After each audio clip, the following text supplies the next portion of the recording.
What's up, HUR family? It's Wes Hall from the Hang Suite, and today, you know how it goes down. Anytime I'm back here, I get to have a chance to interview somebody who's extremely talented and just a good dude. We'll talk about how we know each other or know things about each other in a minute, but I've got to talk about a guy who's Grammy nominated, Dove Award winner. Like, when you talk about accolades and a musical background, he's from New Orleans, so I can't even do that. I can't even cheat about that. Just got to talk about New Orleans. The one and only PJ Morton. PJ, welcome. Man, thank you for coming by. Good to be with you, man. Yes, sir. So, like I was kind of teasing and alluding to the fact that before we started this interview, you and I were talking about New Orleans, your home city. Yes. That's where you're from. I think that's kind of the soil that you were born out of. Yeah, born and raised, yeah. And that's reflected in your new album, Gumbo. Like, is that kind of where the concept came from? Or, if you know? Yeah, well, born and raised in New Orleans, and then I left. High school, left for like 12 years, and just 2 years ago went back home. Wow. And really went back home to get back to the foundation of who I was, you know, and try to fall in love with music again, like really fall in love with it again. And yeah, definitely that's the concept behind the album, behind Gumbo. It's the first record that I made in New Orleans. Wow. Also the subject matter. I just wanted to talk about different things. I always talk about love, but I want to talk about a number of things. So I talk about religion. I talk about creative freedom with claustrophobic and sticking to my guns. I talk about division in the country with everything's going to be all right. So it's a bunch of these things put into this one pot that I made in New Orleans, so that sounded like Gumbo to me. Well, it feels like it because I was listening to it on the way in, and like you mentioned, claustrophobic. Like, talk about a really self-reflective song. Like, it was a real thing. Like, you really talk about how, you know, the industry tries to send you one way, and you have to struggle with, am I going to go in that way and kind of take the immediate fast road to success? Sure. Or do I stick by my law? Supposed fast road. Right. Now, I was trying not to throw quotations, but you know what I mean? Like, if you do this, we're going to put you here. And like, Exactly, yeah. But no, that was it. I mean, I was still living in LA at the time. Of course, you know, I'm a part of a hugely successful situation in Maroon 5. Yes. So I tend to, you know, the dichotomy of me in all these worlds, I just didn't want to have to play that in the solo world anymore. Right. It's like I've reached a lot of my dreams and hit a lot of these points with the band. And I said, well, I'm going to just do me, you know, solo-wise. And, you know, I think it paid off. I really got to say what I wanted to say. But that's a real thing. You know, I had those meetings with them saying, man, you need to do this. You need to do that. A little bit more. And I was like, I'm out, man. Man, we see, you talk about your work with Maroon 5, of course, their keyboardist. But then you've done work with Stevie Wonder, Solange, BJ the Chicago Kid, Jasmine Sullivan. Like, you got like some serious, I mean, Trombone Shorty, like, bruh, you got a mad collaborative archive going. Like, what did you take from each of those artists? I mean, I went to each of those artists in those cases, and it's because I saw something in them that I love. You know, I mean, with Jasmine and BJ, we're all in the same tribe. You know, of old school hearts. You know what I'm saying? But fresh and young ideas. You know, so those are things that I related to with them. With Stevie, he's just my biggest musical influence, you know. And when I was going to do this one song, I wanted him on it, and I said, I'm gonna try this. I'm about to shoot my super shot this time, and it happened, man. It's crazy. Only One is one of those songs that it is so reminiscent of Stevie. Yeah. That if you close your eyes, you can hear your admiration for him in it, and then to have him on the song. And I think he did, you know. I think he heard the admiration, and he heard pieces of himself in it, you know. Because at this point, Stevie doesn't need to do anything, right? It's like, I'm not putting him on, you know. No, it's like, hey, Steve, I got a new track for you. Like, exactly. All right, brother. So at this point, it's like either he wants to do it or he doesn't. That's just the only, you know what I'm saying, the only requirement. So he heard it, and he liked it. And that's really why I hopped on it. So is that kind of a tribute to your musicianship, or more so a tribute to kind of the condition of music in itself, or possibly a hybrid of it? Like, where do you see music as it stands right now? I'm thinking it's probably a hybrid, you know. There's a lot of good music right now, though, and I think it's a result of us going too far to one side, you know, and now we're starting to self-correct. But there's a lot of good R&B music, a lot of good soul music right now. And I think Only One was a few years back, and I think that was where we were still a little far over. So Stevie probably was like, well, let me contribute to this. Let me kick this down the road. Yeah, because I hear this is where I would like to see it continue to go. So let me contribute to this. So I think it was just a lot of things aligning, and I still can't believe it, to be honest with you. I listen to that song now, and I'm still like, Stevie Wonder on my song. On your song, yeah, bro. it's crazy. I still don't believe, so it's crazy. Well, things that are unbelievable, and like this latest single, First Began. Yeah. It feels to me like a tribute to love, a tribute to literally when it first began. I saw the video, you had your kids in, you got your wife in, and like, what was the impetus for that? Yeah, I mean, I remember sitting down to write that song, and the first thing I told myself was, what's the most extreme thing you could do? What grabs at you? And the first line I came up with was, if I die, because death, I think, is the most extreme thing. If I die, I hope to find you in another life. Wow. So we can try again, to be the way so it's just, I just wanted to go as extreme as possible to show how deep love can be. And, my parents have been married for 41 years in December. I actually been married 10 years in December. And what day? What's your anniversary day? Christmas. Yeah. Can't forget that. Yeah, no, I can't forget Christmas. But like, I'm a fan of love, and I just want to I wanted to put a positive, because there's a lot of music that isn't really talking about that type of love right now.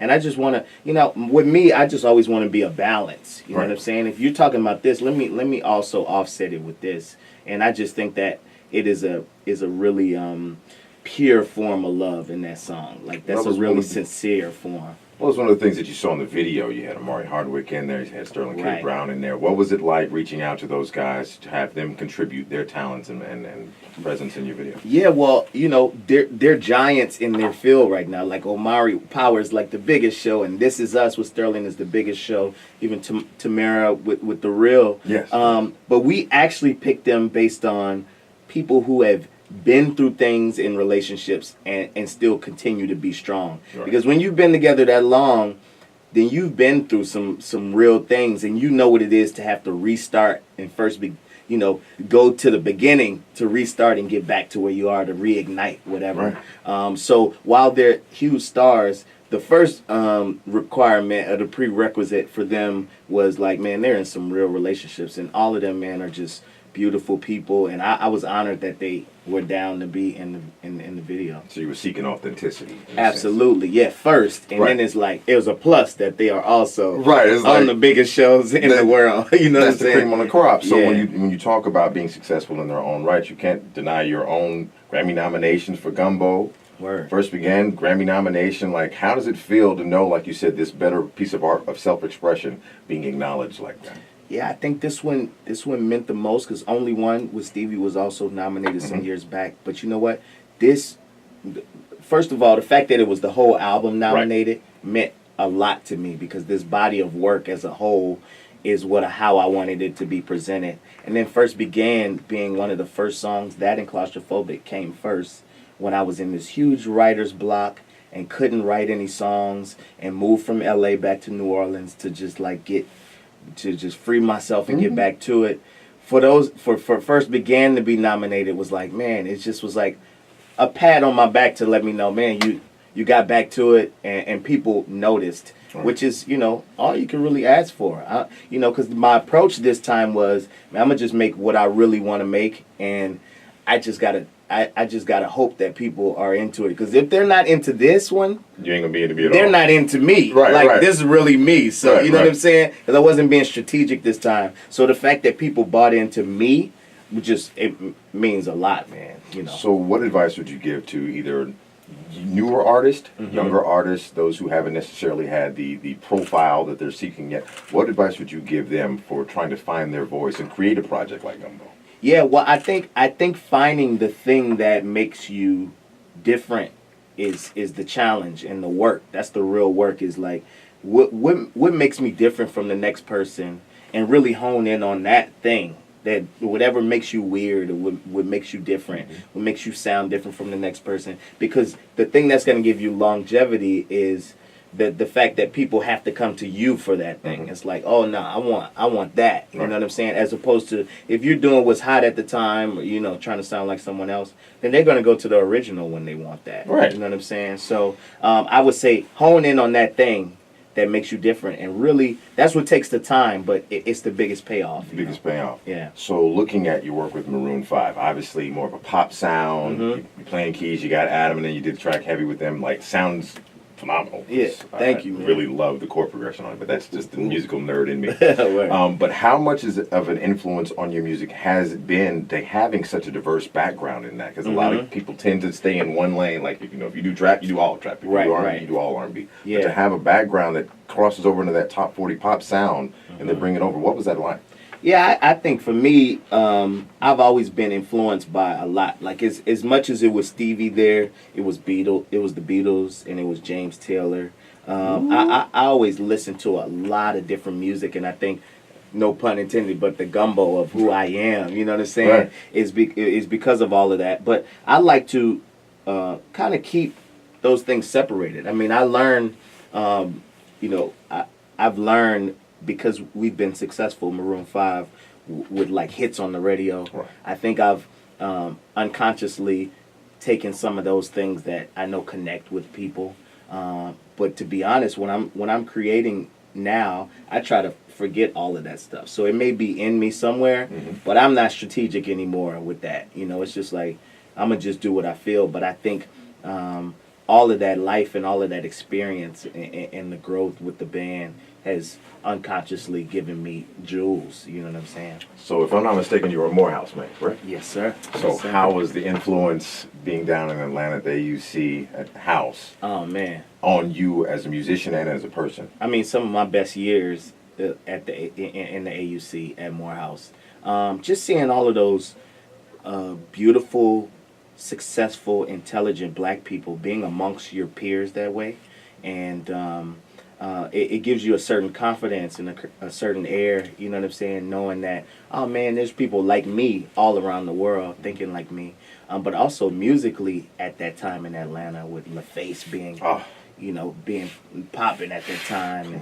And I went on to work with Jermaine Dupri for years, and like just the whole Atlanta scene, me and Janelle Monáe coming up at the same time, you know. It was just a flavor. It was, and then there was the NDREs and the Donnies that came before Right, if us. I'm not mistaken, you won a Grammy with your work for My first year, my junior year at Morehouse, I worked with India, but like that scene, they were ahead of us, and we were coming up right behind them. So it was just a special, and I was a marketing major,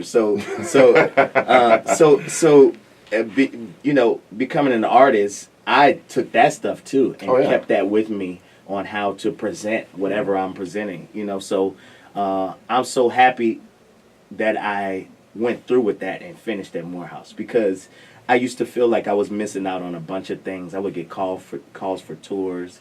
PJ, you come out. I'm like, man, I gotta finish school. A lot of my peers just go straight from high school, you know, and they have they got these 4 years that they can get in the industry and do all. And I was working as much as I could, and was blessed enough to win a Grammy in school, you know, because I was just hustling. That's the thing, though, when you talk about some of your peers being able to go from high school into the industry, that's from St. Augustine. Like, I don't think a lot of people understand the amount of talent that comes out of that high school, St. Augustine, out of New Orleans. Like, can you just kind of express like it's what really it was like? Really concentrated, man, at St. Augustine, New Orleans. It's an all boys high school in New Orleans, and we've always been known for our band, for our marching band, the Marching 100. I was a part of the jazz band. Even in sports, it's just a concentrated place of talent all around. And I was around, musicians were third generation, like came in New Orleans.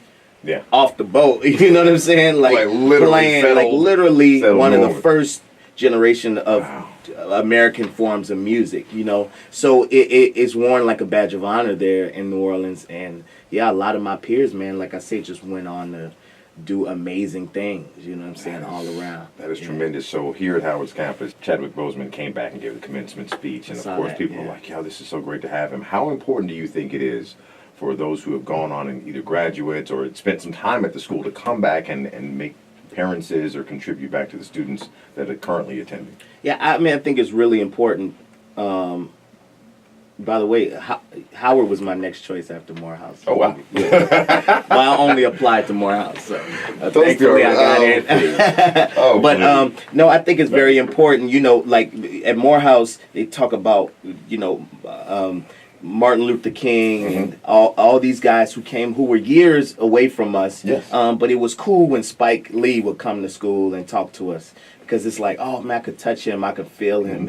It's a little closer. So I think the more the younger generations also continue to come and talk to the schools, it's important.